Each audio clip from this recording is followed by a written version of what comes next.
I'm going to be reacting to this situation right here. This is coming from Fox News. It's called 13 Injured in Israeli Airstrikes in the Syrian Capital. I don't know a whole lot of context about this situation, but I do know that Israel struck the state of Syria, and it was kind of a massive situation. I don't think there were any casualties, but we'll see what they have to say in this video.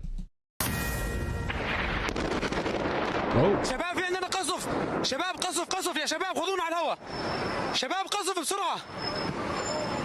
Oh, that's what Al Jazeera. A Syrian reporter taking cover as an Israeli airstrike. Wait, I wonder if Al Jazeera has their own clip of that. I can't find it at first glance. Hits the capital city. The IDF launching the attack to defend an Arab religious minority that's fighting with government forces in the country. State Department spokesperson Tammy Bruce will join us in just a moment, but we begin with Trey Yingst. He's live in Tel Aviv. What is this all about, Trey?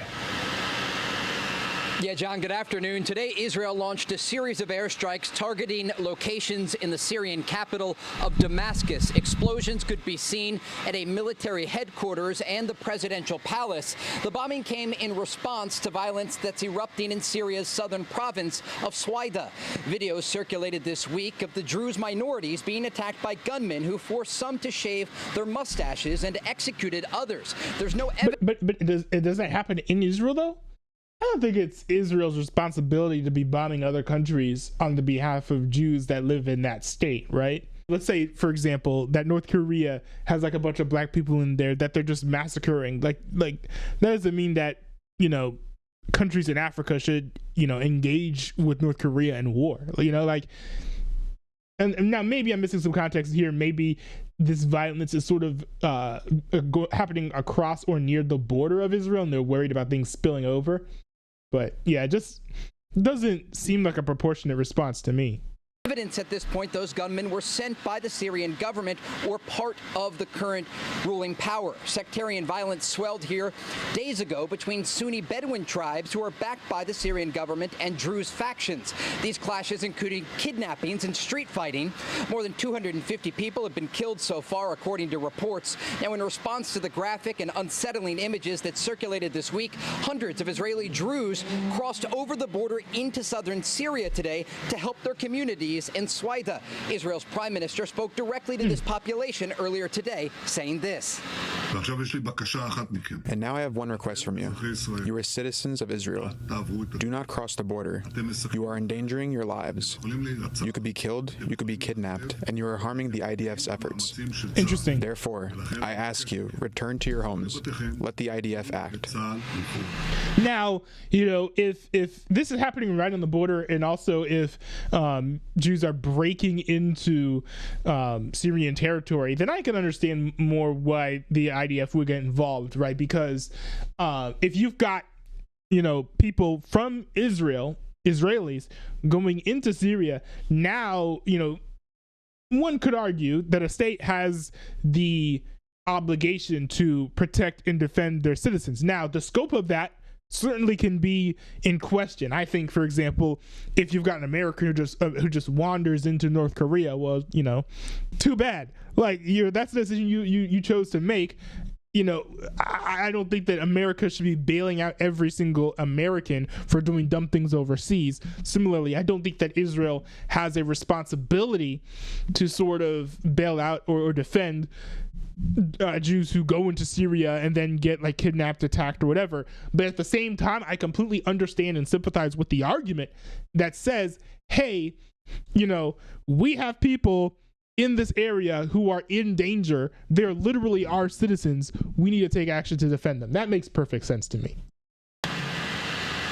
There are reports today of a possible ceasefire in southern Syria as U.S. representatives on the ground are calling for de-escalation, and reports indicate the Trump administration is encouraging Israel to stop the strikes, bring both sides to the table, and find some sort of solution.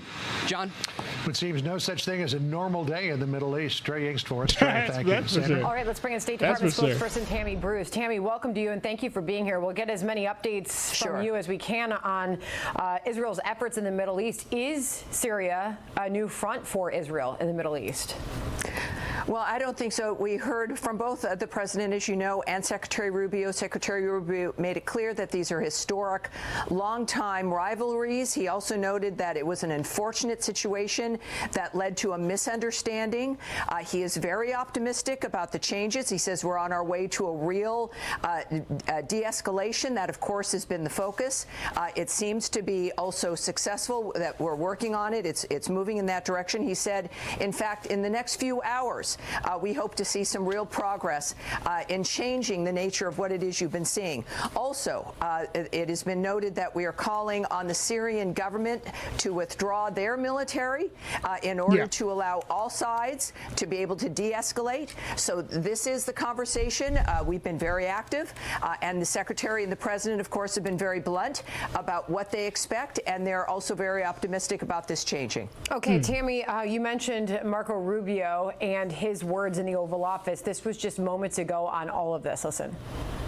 These are historic, long-time rivalries between different groups in the southwest of Syria, Bedouins, the Druze community, and it led to an unfortunate situation and a misunderstanding, it looks like, between the Israeli side and the Syrian side. So we've been engaged with them all morning long and all night long with both sides, and we think we're on our way towards a real de-escalation and then hopefully get back on track. All right, so now I wonder if him saying that it was a misunderstanding is a way to sort of hand wave it. That's a very common thing to do, I think, in international diplomacy, where it's just like, oh, it was a misunderstanding, it's all fine now.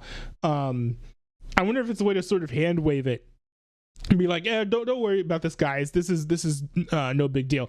What I do like about the tenor and tone of what he's saying is that very clearly the United States is not going to get involved in this skirmish. Nor should it. I don't think America has any role messing around with the Syrians over. I mean, I think it trivializes it a little bit to just call it a rivalry. But I don't think that Israel and Syria have always been, hunky-dory. So this is a dispute between Israel and Syria. This is something that they need to sort out in their corner of the globe, just like most things going on in the Middle East, in my opinion. But I think, for once, I agree with the foreign policy of the United States, where it's like, we have no business getting involved in this. Have you add to that while I also put up this brand new statement on X from the Israeli defense minister, and this was a very short time after these attacks took place, saying the warnings in Damascus have ended. Now painful blows will come. Before I move on to Iran, what can you tell us about what may be coming next here? Well, certainly, this is a very fluid situation. I know that the messaging from the United States has been to de-escalate. I will not speak for the Israeli government or the choices it may make, but clearly they've heard from our government that this is a dynamic that it can change, that it must change.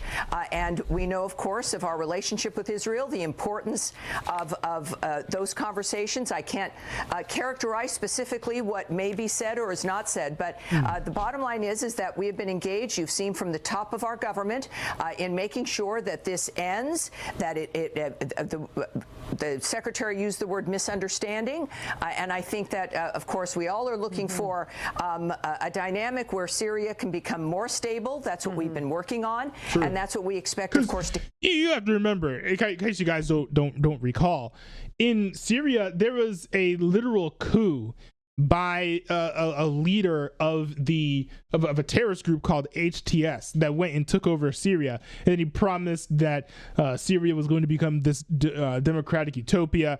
I don't think that ever ended up happening. Most certainly can't be happening if you've got these Syrians running around shaving the upper lips of some Jews, right? Demanding that they remove their mustaches. That doesn't really sound very democratic, meritocratic, or like pro-freedom of Syria to do. So, very clearly, I think that terrorist dude lied.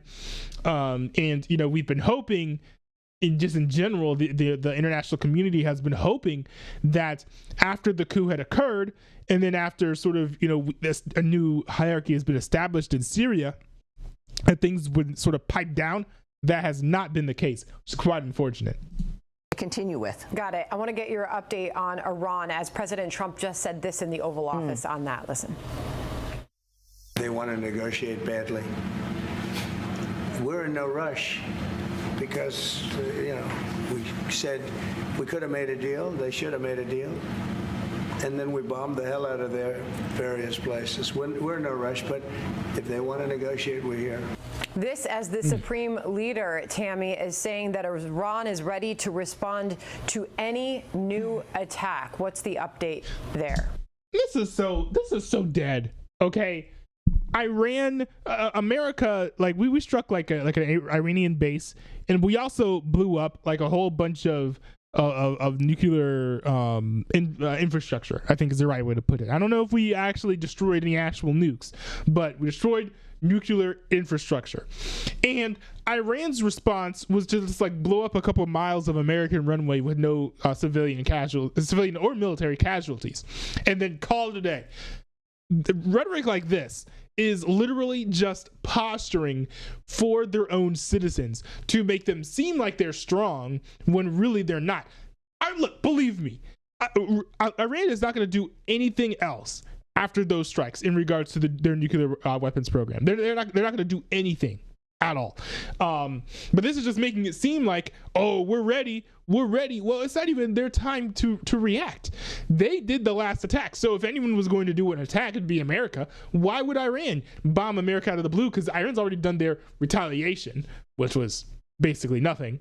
It's basically a white flag more than anything else, an expensive one, but a white flag nonetheless. So whenever you hear people bloviating internationally, take it with a grain of salt. Even Trump, take it with a grain of salt, because sometimes they're just posturing to make themselves appear a certain way in front of their own citizens. Well, you heard it from the president. He is the guiding hand in how we approach this dynamic. He said from the beginning, even before the action that we had to take and afterwards, is that he is willing to negotiate. He has believed and continues to believe that diplomacy will work here. Iran clearly must understand that at this point, what their options are. The president noted that the ball is in their court, that we are in no rush, but we are willing absolutely to negotiate. That has been our posture from the start, as indicated and led by President Trump, and the Iranians know what our posture is, and we would expect, of course, when it comes to what they've already been through. The fact of the matter is, they should be very grateful that President Trump is as generous of a man as he is, because of the nature of what's going on in the Middle East. So again, he has patience. The government has patience. It's in their court, and I know that he expects them to begin to negotiate, because that's in their best interests. Tammy Bruce joining us live there from the State Department today. Thank you for the update. We'll see you again soon, Tammy. Thank you very much. My pleasure. Right. Thank you, ma'am. Hey, it's Will Kane. Interesting. Now, I personally think that was a bit of a disproportionate response from Israel, but I completely understand it. I think that there are extremely reasonable international principles under which you could apply an action like this, such as, hey, our civilians need our help, they're in danger, we need to go defend them. That makes perfect sense. That doesn't mean that I support it, but I think it's understandable, bordering on reasonable, to be honest. Not what I would support, but it's what they chose to do. Very clearly.